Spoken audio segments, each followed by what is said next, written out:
Welcome to another edition of Money Talks video. I'm Jerry Slusiewicz, your host of Pacific Financial Planners. We do these videos, we're trying to update them weekly to kind of give you a recap of where we think the markets are and where the markets are going.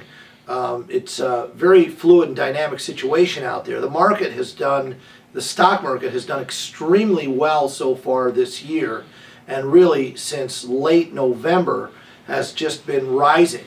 And some stocks like Apple Computer are actually going in a parabolic motion. A lot of people are getting sucked into that as the volume continues to rise, but it is a very, very bad situation. You don't want stocks to increase, a quarter of 1% one day, then a third of 1%, then a half of 1%, then 0.75%, and the next day go up 1%, then 1.25%, then 2%. That's an accelerating compounding. California real estate did that, silver did that about a year ago, and on parabolic prices, when they go like that, they generally make an opposite move in the opposite direction.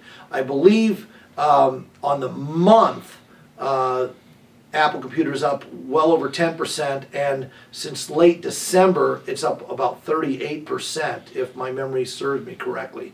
Those kind of moves on huge companies, it's just unwarranted. So I'm giving a warning that the markets have been very placid lately. Back in 2004, 2005, 2006, I used to call that the Goldilocks era.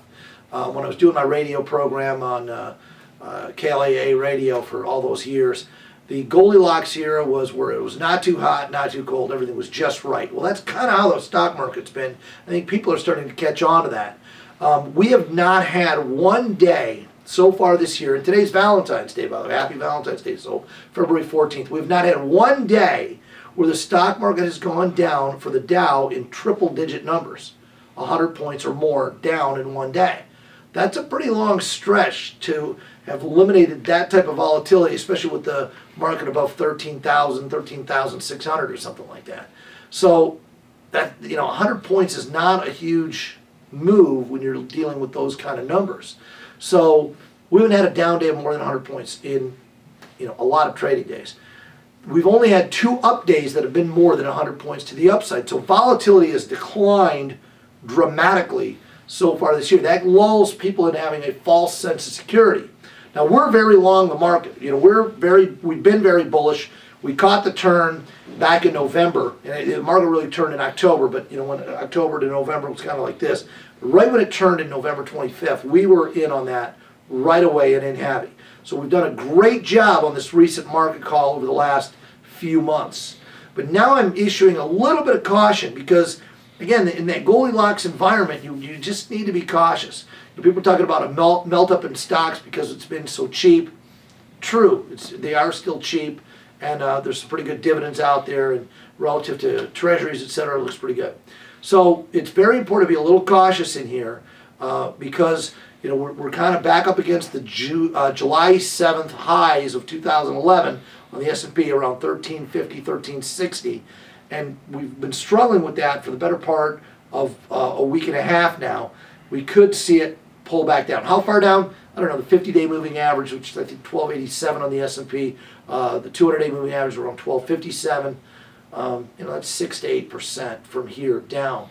Wouldn't be the end of the world, but that just might be the start of something bigger, if we have more problems. The biggest thing is everyone says, well, geez, Greece solved their problems. Greece has implemented an austerity plan that they feel meets what the Troika, the IMF, the European Central Bank, and the European Union has wanted. So now all 17 of those countries got to vote to give them the next tranche of bailout all before March 20th. And the bondholders are going to accept 30 cents on the dollar, 30 years maturity, and 3% interest versus 100 cents on the dollar, 6 years, 6 to 8 years maturity, and 6 to 8% interest. So they really, they've also cut a lot of jobs. Obviously, we see the rioting in the streets, etc. The problem is Greece isn't the only country with debt issues. Portugal right behind them, Ireland, Italy, Spain, the United States, but we have a printing press. So there's other things that can come to the forefront here in the near term, which could knock us off our perch, as well as the lack of volatility, the lack of fear, The bullish sentiment numbers are very, very high. The spreads are very, very wide between bulls to bears. Not that that's going to make the market go down, but we're seeing things on the level of where they were last July, right before an 18% decline. Europe just got downgraded again last night. Market closed up to start the day lower, finish the day higher is bullish. So we're cautiously optimistic. We have our eye on the exits. We're watching them very closely in here because we do think that we're overdue for some sort of a pullback, which would be healthy if it's just a pullback. It would be healthy for a run, in next month and into the summer. So that's what we're watching for. If you've got questions, call me toll free, 800-449-9501. On the web, sign up for a free email newsletter, www.yourmoneytalks.com. Have a great week of investing.